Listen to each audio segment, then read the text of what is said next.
Hello there, and welcome to the first installment of Comic Book Corner. I'm CJ Medeiros. And I'm Jason Wilson. Here we will talk about anything and everything relating to comics and the media inspired by them.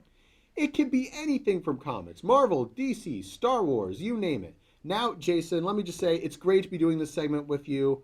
What personally do you want to get out of this show? I really cannot wait to be an eye opener to multiple other industries besides Marvel, which we are making that transition to opening up to more topics. I am really looking forward to the show with you, though. Thanks, man. I appreciate it. I too am excited for this, and I know you are as well. So, would you care to get us started with our first ever topic? Why, of course, sure thing. In Comic Book Homer's debut, we're going to tackle the DCEU and the past, what's happening now, and the direction that's heading. The history of the DCEU is an interesting one to say the least. It first started over a decade ago with their debut movie, Man of Steel, all the way back in 2013. And while many seem to enjoy it, it would be haunted by the controversial choice of Superman killing General Zod, and the public wouldn't receive another movie from the DCEU until 2016 with Batman vs. Superman Dawn of Justice, which wasn't liked by audiences or critics, and it paled in comparison to Marvel's Avengers movies. This was then followed by the even more disliked Suicide Squad. But then, their fortunes seemed to change when they released Wonder Woman, which was well received by audiences and critics alike. With DC riding the high of Wonder Woman, they fell back to reality with their Justice League movie. A movie more infamous for what they didn't do than what they actually put on the screen. You know it's bad when they released an unreleased Snyder Cut, was looked upon more favorably than their final product. DC seemed to be able to bounce back somewhat with Aquaman and able to keep some momentum going with Shazam. But all momentum seemed to be lost with the box office bomb of Birds of Prey and the underwhelming Wonder Woman 1984. But director James Gunn rebooted the failed Suicide Squad and it changed everything in the DCEU, right back to prominence. With real expectations placed upon them, DC was looking to really make a statement with Black Adam, starring the famous Dwayne The Rock Johnson, which was passable, but it didn't quite live up to the hype. Compound this with the underwhelming Shazam sequel, Fury of the Gods, and the critical flop that was The Flash, and DC is left hoping for a change of pace soon. Their most recent film is Blue Beetle, which may not be a box office favorite, but it has received quite a bit of praise from fans, and it was a welcome refresher from the way The Flash was received. Now, let's look at DCEU future. With an entire set plan from James Gunn, I would only hope for the betterment of the franchise.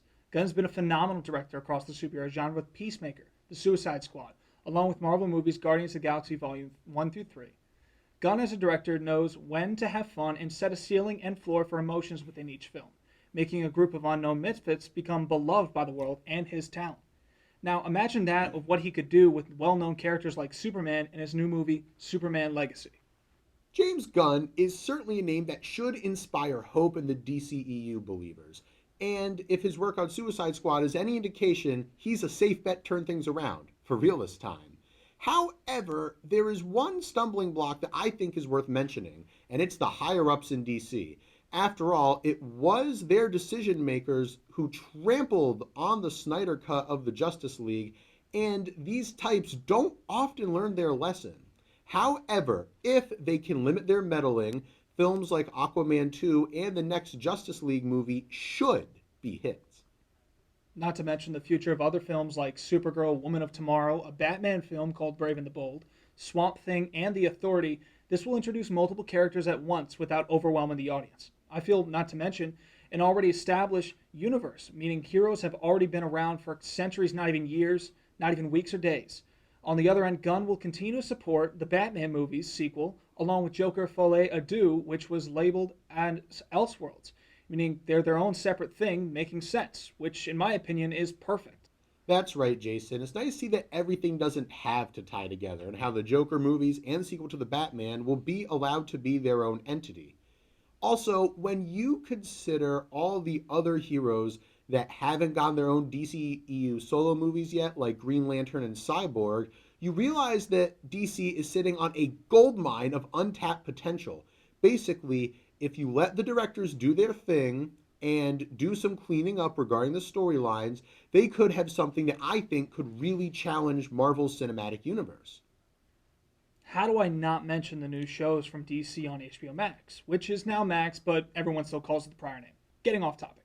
Creature Commandos, Waller, Paradise Lost, Lanterns, Peacemaker Season 2, and the one I'm most excited for, Booster Gold.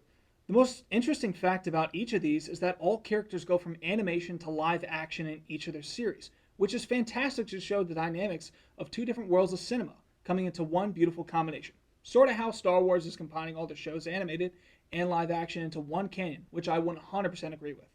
Overall, I'm really excited for the future of DC, especially since I was a kid. I grew up watching the original animated series for both Batman and Superman, Justice League, Another Gold Beauty with Batman Brave and the Bold, and still continuing Young Justice. All these shows and movies of the past made me originally a huge fan of DC, especially with the comics and stories being phenomenal.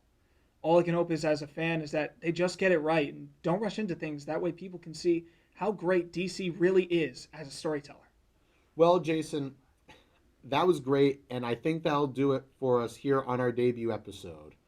I have to say, though, the future looks bright for us and for DC as well, and I cannot wait to see what's going to happen next. I enjoy this, and thanks for letting me do the show with you. It's always a pleasure to talk about something you love, and I definitely think the audience is going to like what's going to come next. Thanks for watching, everyone. That closes the book on this episode of Comic Book Corner.